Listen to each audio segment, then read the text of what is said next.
वादा करने नहीं आया हूँ। प्रधानमंत्री ने कहा कि अभी तो ट्रेलर है, फिल्म दिखाना है। साहब हमने भी ट्रेलर दिखाया है, 10 साल में आपको एक बार बुलाया है, आप जिता करके तो देखिए, बार बार इनको आना पड़ेगा। यह वादा मैं आपसे कहना चाहता हूँ। विद्यार्थी थे साधारण परिवार के, माँ आंगनवाड़ी में काम करती है। सरकार को लगा झूठे मुकदमे में नकली वीडियो बना करके जेल में डाल देंगे, लड़का डर जाएगा। भैया मैं बिहारी हूँ, मैं इतनी आसानी से डरने वाला नहीं हूँ। आपको जब मैंने इनसे सवाल पूछना शुरू किया कि आप उत्तर पूर्वी दिल्ली के लिए क्या काम किए हैं, मैं आपसे कहीं भी बहस करने को तैयार हूं। आपके मीडिया चैनल पे बुला लीजिए, अपने 10 पत्रकार जुटा लीजिए, देखिए वो हमारे सच का सामना कर पाते हैं कि नहीं कर पाते। आप बताइए। तो तब उन्होंने कहा कि हमने 14,000 करोड़ का काम कराया है। मैंने कहा नेकी और पूछ पूछ, आपने अगर 14,000 करोड़ का काम कराया है, 14 पत्थर तो दिखा दो भैया अपने नाम का, कि आपने कौन सी रोड का शिलान्यास किया है। ये जो हमारे साथी है बीच में से रास्ता बनाए, रास्ता दें और सीढ़ियों पर से हट जाए, सीढ़ियों पर से हट जाए, रास्ता दे आने के लिए भाई कन्हैया कुमार जी को। और मेरे पीछे जो साथी खड़े हुए हैं, मैं उनसे कहूंगा कि भाई पीछे हो जाए, जगह दे। भाई नमस्ते। भाई कन्हैया कुमार जिंदाबाद, भाई कन्हैया कुमार जिंदाबाद, भाई कन्हैया कुमार, भाई कन्हैया कुमार जिंदाबाद, भाई कन्हैया कुमार, भाई Kanhaiya Kumar. Congress party, Congress party, Congress party, Congress party, India गठबंधन, इंडिया गठबंधन। मैं स्टेज पर खड़े हुए लोगों को कहूंगा केवल सब पीछे हो जाए, सब पीछे हो जाए। जितने भी लोग यहाँ स्टेज पर खड़े हैं, जितने भी स्टेज पर खड़े हुए लोग,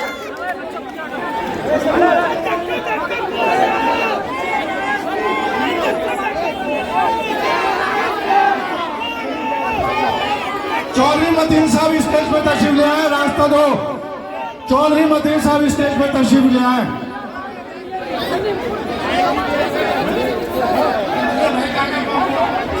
जब कन्हैया कुमार आ गए तो हमें बोलने की जरूरत ही नहीं है ना, अब तो इन्हीं को सुनना है ना, सब कन्हैया भाई को सुनना चाहते हैं ना, इन्हीं बुलवाए डायरेक्ट।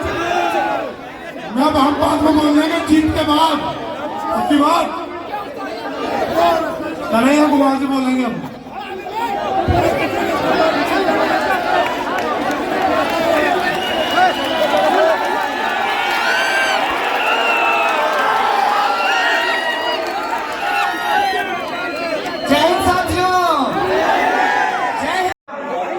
सीधे आपसे 2-4 बात करूंगा, अपने दिल की बातें कहूंगा, क्योंकि मन की बात तो कोई और सुनाते हैं। आज आए हुजूर, आते आते बहुत देर, 10 साल लगा है साहब, 10 साल। यमुना के उस किनारे से इस किनारे आने में साहब को 10 साल लगा है। आपने अगर चाहा तो अभी आदरणीय प्रधानमंत्री जी नई दिल्ली से चलकर उत्तर पूर्वी दिल्ली आए हैं। आपने चाहा तो पूरी की पूरी सरकार को यमुना पार लेकर के आएंगे। कह रहे थे कि मैं अपने परिवार के लिए जीता हूं, 140 करोड़ लोगों के लिए जीता हूं। गिनती तो नहीं हुई है, गिनती 2021 में होना था, आखिरी बार गिनती 2011 में हुई। अगर गिनती होती तो उस 140 करोड़ में हमारा भी एक नाम होता, और उस 140 करोड़ परिवार की अगर बात हो रही है तो मैं ये पूछना चाहता हूं कि कल भाजपा के भेजे गए गुंडे के द्वारा जो हमला कराया गया है, एक महिला पार्षद के ऊपर हमला कराया गया है, हमारे जैसे साधारण व्यक्ति के ऊपर जो हमला हुआ है, तो आपके परिवार में हम शामिल हैं कि नहीं है? जरा ये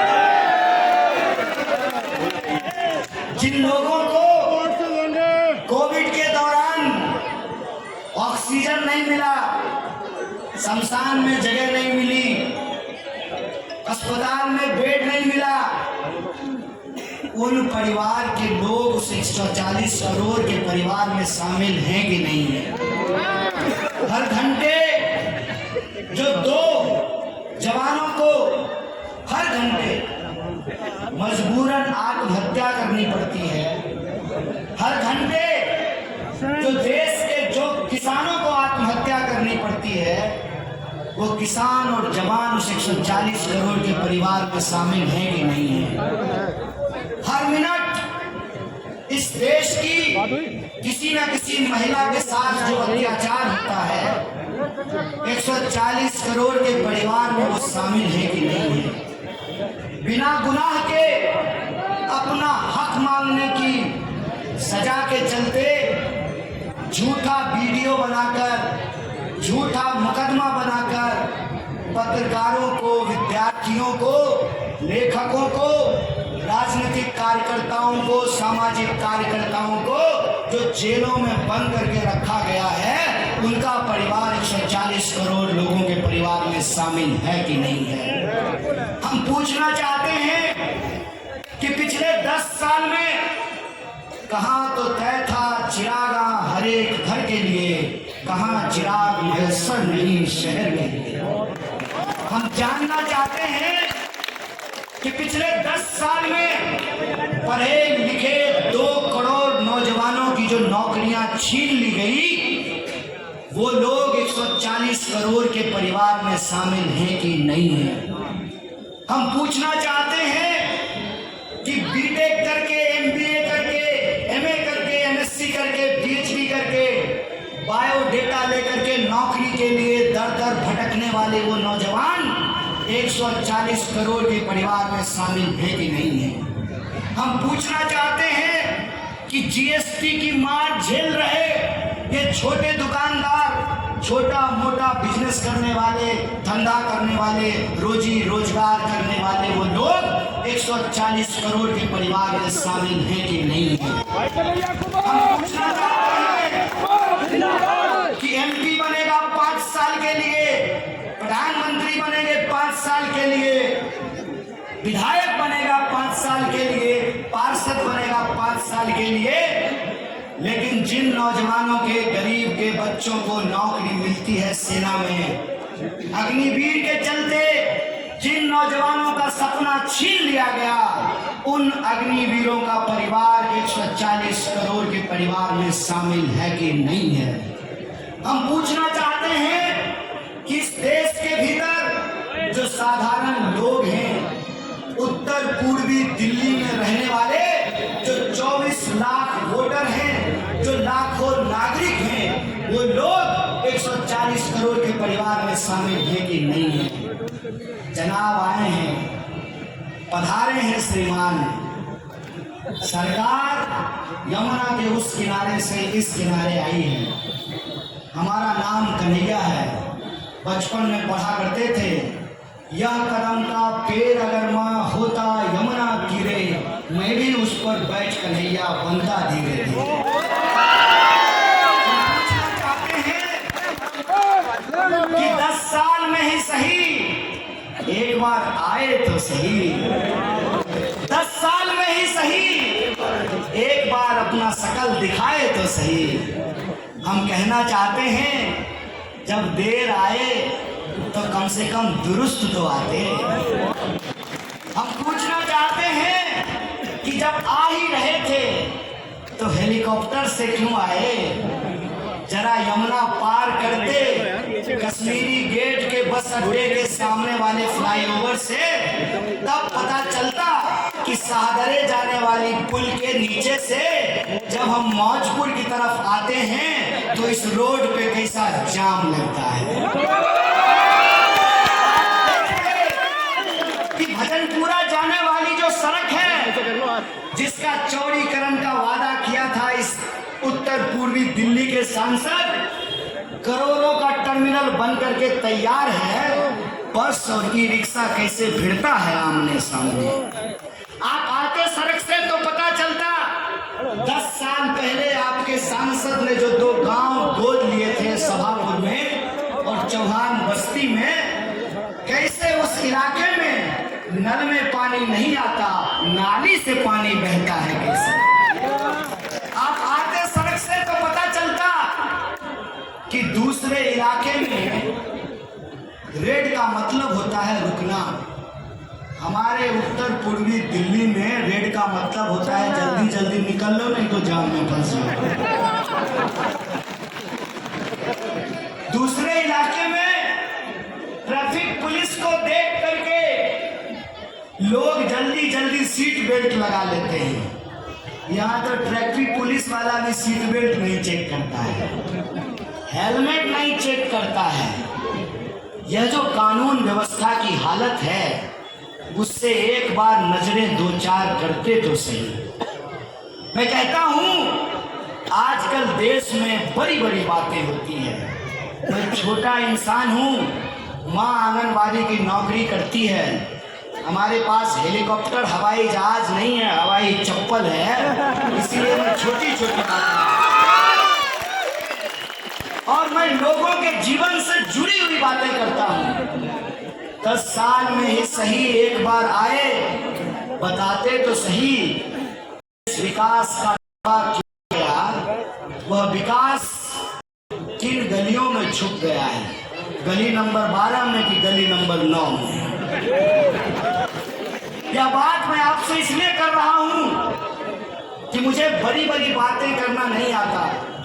एक शेर शायर ने लिखा था, मुझे आता नहीं ना मोहतरम को मोहतरम कहना, किसी को ज्यादा किसी को कम कहना। साधारण सिंपल सीधी बात करता हूं क्योंकि राजनीति में मैं आया नहीं लाया गया। मैं तो दिल्ली पढ़ने आया था साहब, और मैं घर छोड़ा था प्रधानमंत्री बनने के लिए नहीं, मैं तो IAS बनने के लिए घर छोड़ के आया। 2009 में दिल्ली आया और संयोग देखिए क्या गजब का संयोग है। इसको कहते हैं अंग्रेजी में नेचुरल जस्टिस। जिसको छोड़ करके साहब घर से निकले उनका नाम यशोदा है और मेरा नाम कन्हैया है। संयोग कि मैं पैदा हुआ गंगा किनारे और वक्त ने, हालात ने और लोगों के जज्बात ने यमुना किनारे ला करके खड़ा किया। और यमुना की जब बात हो रही है तो मैं एक बात आपको बता दूं, मेरा नाम कन्हैया है और हमने धर्म को बखूबी समझा है। जब हम धर्म के बारे में पढ़ते हैं और जो हमने पढ़ा है उसकी एक बात मैं आपको कहना चाहता हूं, दुनिया का कोई ऐसा धर्म नहीं जो इंसान को इंसान से लड़ाने की बात करता हो। दुनिया का ऐसा कोई धर्म नहीं जो शक्ति और सत्ता के साथ खड़ा होता हो। शक्तिशाली के साथ खड़ा होना धर्म नहीं है, निर्बल के साथ, कमजोर के साथ खड़ा होना धर्म है। कृष्ण जी जेल में पैदा हुए थे और उनका जो मामा था कंस, उसको एक भविष्यवाणी सुनाई थी कि एक लड़का पैदा होगा तुम्हारी जेल में और वो तुम्हारा वध करेगा। कंस ने क्या किया मालूम है? उसके राज में जितने बच्चे पैदा हो रहे थे उसके बाद, उस भविष्यवाणी के बाद, हर बच्चे की वो गला घोट करके हत्या करवा देता था। और रात को कृष्ण जी का जन्म हुआ, कृष्ण जी को यमुना पार कराया उनके पिताजी ने और नंद के पास जाकर के छोड़ दिया। हर बार कंस ने कृष्ण जी का वध करने के लिए राक्षस भेजे और हर बार कृष्ण जी बच गए। कृष्ण जी को पता चला कि ये राक्षस उनके मामा के द्वारा भेजा जाता है। वो चाहते तो मामा के पास जाते और कहते मामा को हाथ जोड़ करके कि मामा काहे का झगड़ा, एक सीट हमको भी अपने राज दरबार में दे दो। मतलब आजकल लोग एक एमपी सीट के लिए, एक एमएलए सीट के लिए, एक पार्षद की सीट के लिए अपना ईमान बेच देते हैं। धर्म का मतलब ये होता है कि कृष्ण ने कहा कि मुझे कंस के दरबार में सोने की कुर्सी नहीं चाहिए, मैं गोकुल के लोगों की गाय चढ़ा करके जीना पसंद करूंगा। और ये संयोग है कि मुझे जहां जीवन की परिस्थिति ने ला करके खड़ा किया है, जिस यमुना के किनारे, उस यमुना के किनारे जो रहने वाले लोग हैं उनकी बस्ती का नाम है ब्रजपुरी, नंद नगरी, सुंदर नगरी। ये कोई संयोग है और ये चाहे जितनी भी ताकत लगा लें। मनोज तिवारी ने एक नमूना भेजा था, उनको लगा कि इसके ऊपर हमला कर देंगे तो ये घबरा जाएगा। अरे पूछ तो लेते जय शाह के पप्पा को, तुम्हारा बॉस पिछले 8 साल से कोशिश कर रहा है। हमारी रगों में देशभक्ति का खून बहता है, इस बात को याद रखना।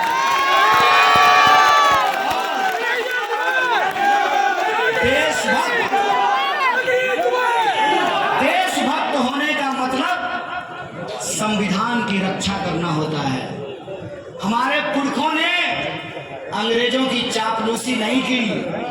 हमारे पुरखों ने अंग्रेजों से लड़ करके, जेलों में जा करके, फांसी पर चढ़ करके इस देश को आजादी दिलाई है।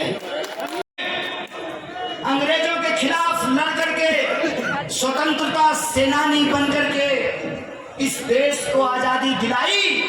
वैसे ही हम संविधान सेनानी बन करके इस देश के संविधान की आखिरी सांस तक रक्षा करेंगे। और हमारा संविधान कहता है, हमारा संविधान कहता है कि यह देश सबका है, यह देश सबका था, यह देश सबका रहेगा। ये हमारा ऐलान है आपसे। आपको जितनी कोशिश करनी है कर लीजिए। कहते हैं ना, झूठ की भी एक उम्र होती है, नफरत की भी एक तासीर होती है और लोगों को लड़ाने की भी एक सीमा होती है और लोगों को गुमराह करने की भी एक हद होती है। वह दिन दूर नहीं जब लोग इस बात को धीरे धीरे समझने लगे हैं और समझ करके अब सवाल पूछने लगे हैं। दुष्यंत कुमार ने लिखा है कि कैसे कैसे मंजर सामने आने लगे हैं, कैसे कैसे मंजर सामने आने लगे हैं, गाते गाते लोग चिल्लाने लगे हैं।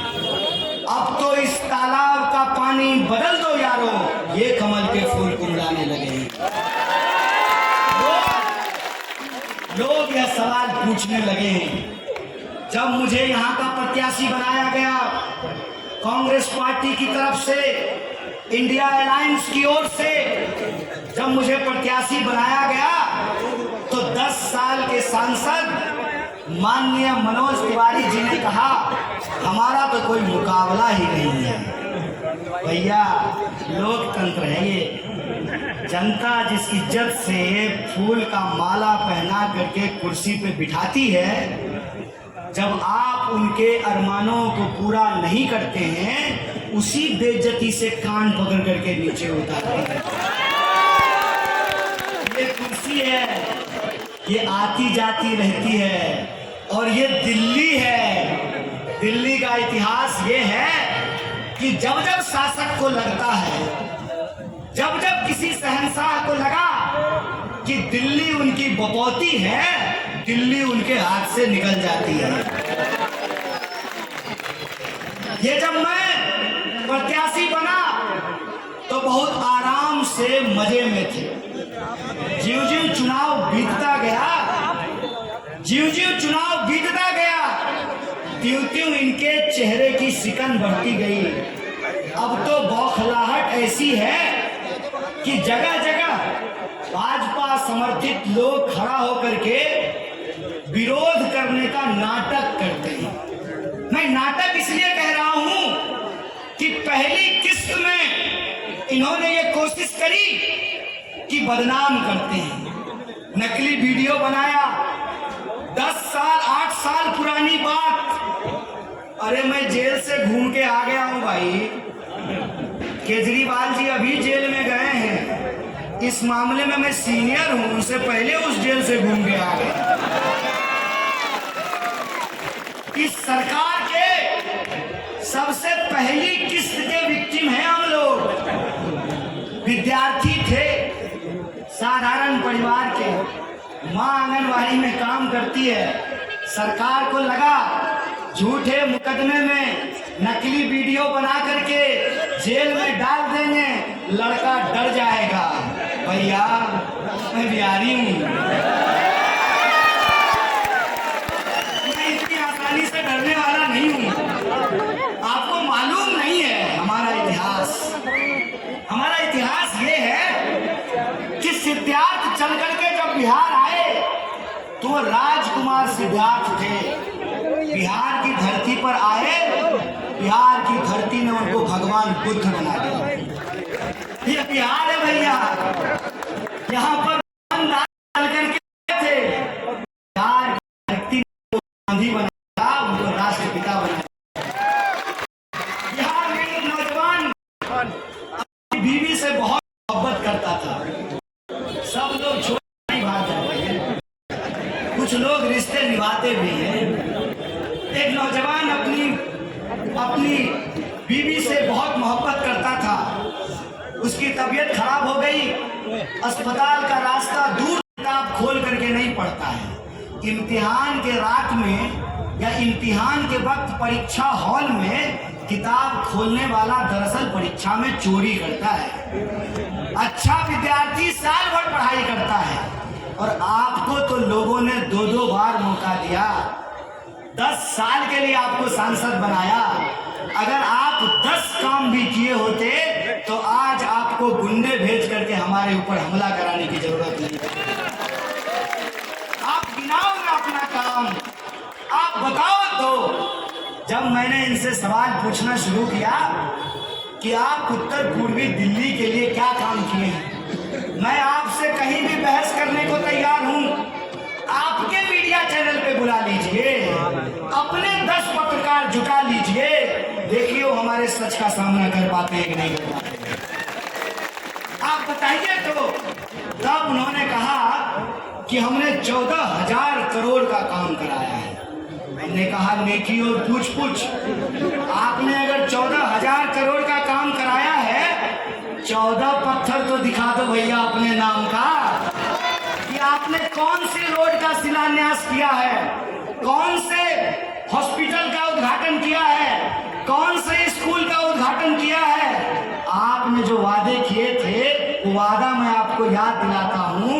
आपने गांव गोद लिए थे, आपने गांव गोद लिया था सभापुर का, आपने गांव गोद ली चौहान बस्ती, आपने गांव गोद लिया कादीपुर।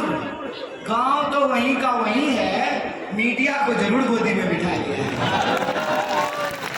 इसीलिए मैं आपसे ये कहने के लिए आया हूं, मैं डरने और घबराने वाला नहीं हूं और किसी को भी डरने और घबराने की जरूरत नहीं है। इस देश के संविधान ने हमको वोट का अधिकार दिया है। यह जो हमारे ऊपर तानाशाही थोपना चाहते हैं, इस तानाशाही के खिलाफ वोट कीजिए।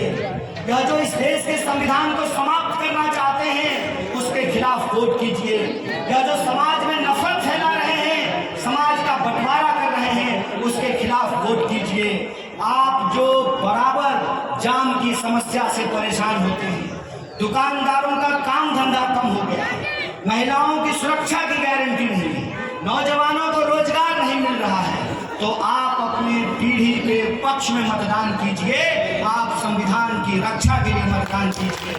और मैं आपसे वादा नहीं करता हूँ, मेरा काम नेतागिरी करना नहीं है, मैं बस आपको कहता हूँ कि मैं चुनाव में आपसे वादा करने नहीं आया हूँ। प्रधानमंत्री ने कहा कि अभी तो ट्रेलर है, फिल्म दिखाना है। साहब, हमने भी ट्रेलर दिखाया है, 10 साल में आपको एक बार बुलाया है, आप जिता करके तो देखिए, बार बार इनको आना पड़ेगा। यह बात मैं आपसे कहना चाहता हूँ कि हम आपके बीच, आपके साथ कंधा से कंधा मिलाकर संघर्ष करने के लिए तैयार हैं।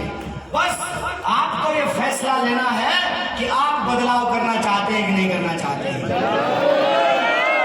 सब लोग पीछे वाले खुश हैं क्या?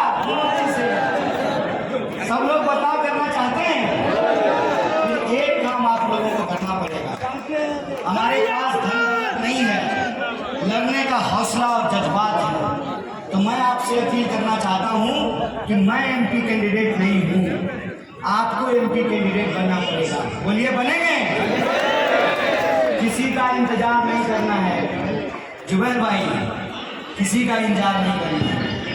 घर में जब आग लगती है तो माँ बाप से पूछ करके पानी नहीं डालते हैं। किसी का इंतजार नहीं करना है, कौन आया नहीं आया, कौन पूछा नहीं पूछा, कौन बताया नहीं बताया। मैं कहता हूँ, देश की रक्षा के लिए, अपने वजूद के लिए, अपने अधिकार के लिए किसी का इंतजार नहीं करना है। राजनेता, नेता और राजनीतिक कार्यकर्ता से आगे बढ़ करके देश की जनता को संविधान बचाने के लिए संविधान बचाएंगे, अपने हक के लिए संघर्ष करेंगे, तो बिना किसी के बुलाए सुबह सुबह उठ करके मतदान करना है, लोगों से मतदान करवाना है। 5 साल के बाद ये सुखद संयोग है कि इस बार झाड़ू और हाथ साथ है। उत्तर पूर्वी दिल्ली में झाड़ू का निशान नहीं होगा। हमने, मतलब राहुल गांधी जी ने और केजरीवाल जी ने गठबंधन किया है। उत्तर पूर्वी दिल्ली में हाथ का निशान रहेगा और पूर्वी दिल्ली में झाड़ू का निशान रहेगा। इस बार केजरीवाल जी हाथ का बटन दबाएंगे और राहुल गांधी जी झाड़ू का बटन। तो 25 मई को बदलाव का नंबर क्या है? बदलाव का नंबर क्या है? किसका निशान है? किसका निशान है? लड़ेंगे, लड़ेंगे, लड़ेंगे। बहुत बहुत शुक्रिया, बहुत बहुत धन्यवाद। दोस्तों, आए हुए